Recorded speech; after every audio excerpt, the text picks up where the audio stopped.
Guys, I am B.K. Mishra from Bhagalpur, Faculty of Biology.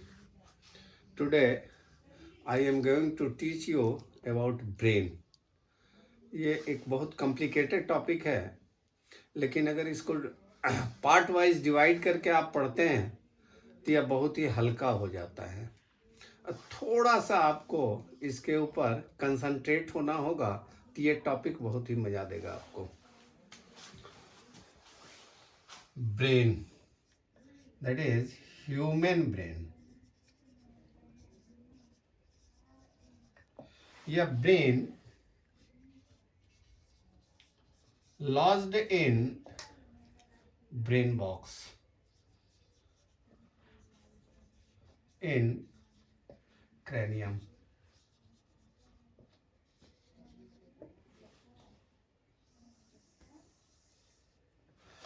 तो हमारा जो यह स्कल है, इस स्कल का अपर सरफेस कन्वेक्स है और लोअर सरफेस कनकेव है, और इसी कनकेविटी को हम ब्रेन बॉक्स कहते हैं, जिसमें हमारा ब्रेन लॉज्ड होता है।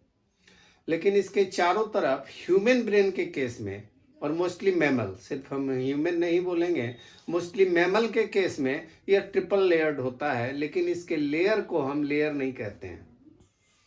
एक्चुअली इसके लेयर को हम मेनिंग्स बोलते हैं, जिसका प्लूरल मेनिंजेस होता है। तो आउटर मोस्ट लेयर जो है, जो बोन के डायरेक्ट कांटेक्ट में है, इसे हम ड्यूरा मैटर कहते हैं। इसका जो मिडिल लेयर है, इसे हम एरेचनॉइड मैटर कहते हैं।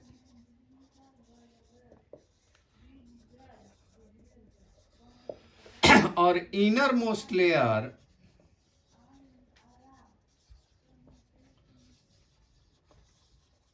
इसको हम पिया मैटर कहते हैं।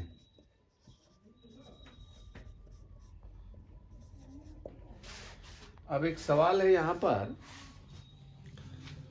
कि हम कहते हैं ब्रेन हेमरेज हो गया, इसका क्या अर्थ है?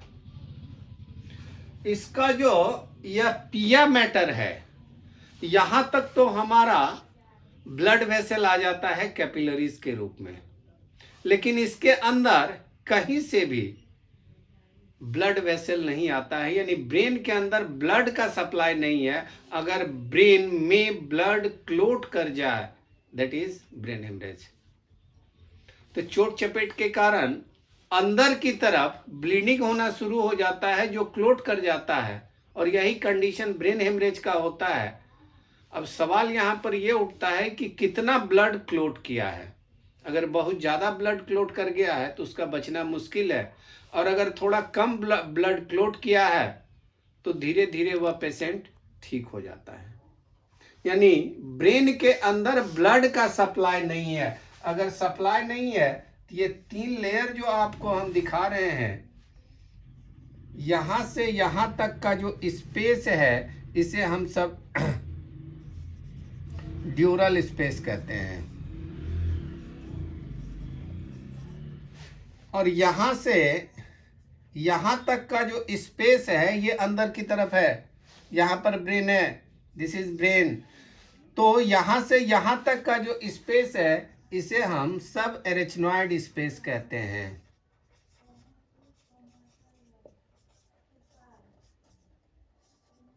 और इन दोनों स्पेस में सेरेब्रोस्पाइनल फ्लूइड भरा हुआ होता है। सेरेब्रो स्पाइनल फ्लूइड, इसका क्या काम है? ये सेरेब्रो स्पाइनल फ्लूइड इसमें क्यों है? तो इसका कई फंक्शंस है। यही cerebro spinal fluid gaseous exchange करता है। एक्चुअली ब्लड में जो हीमोग्लोबिन है, यह भी गैसियस एक्सचेंज ही कर रहा है।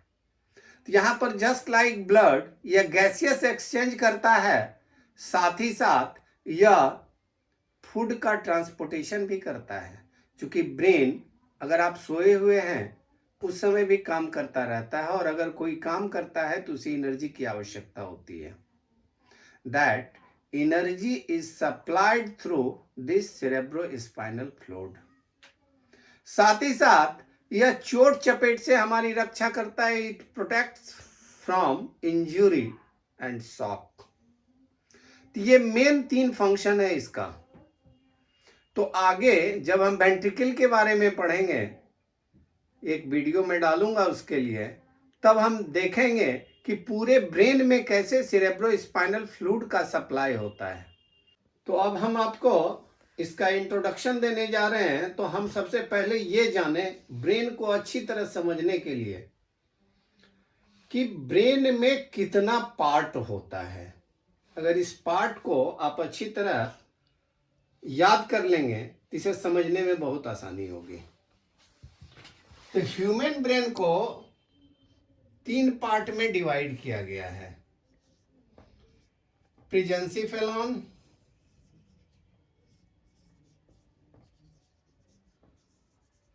यह प्रीजेंसीफेलॉन को हम फोर ब्रेन भी कहते हैं।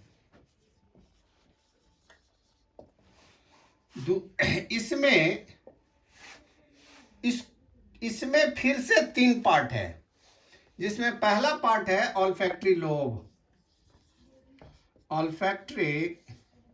लोब।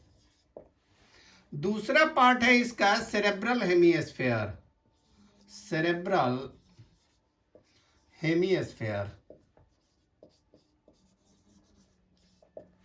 और इसका तीसरा पार्ट है डायंसीफेलॉन।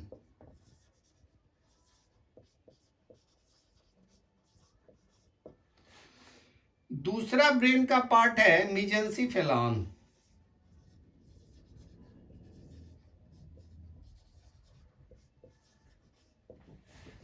इसको फिर 2 पार्ट में डिवाइड किया गया है। पहला है क्रूरा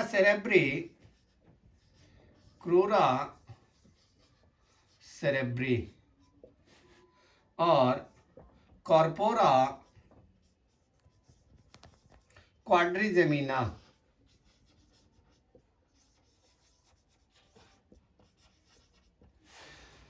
और सब ब्रेन के सबसे पीछे वाले पार्ट को हम रोम्बेंसीफेलॉन कहते हैं। रोम्बेंसीफेलॉन, या इसी को हम हाइंड ब्रेन भी कहते हैं।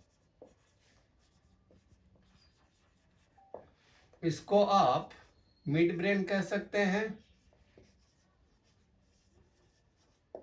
इसमें फिर से ह्यूमन के केस में 3 पार्ट होता है।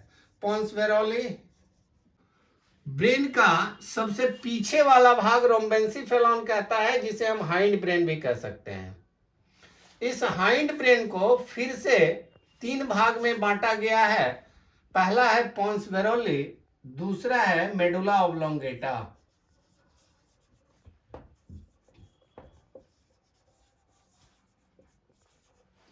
और तीसरा है सेरेबेलम।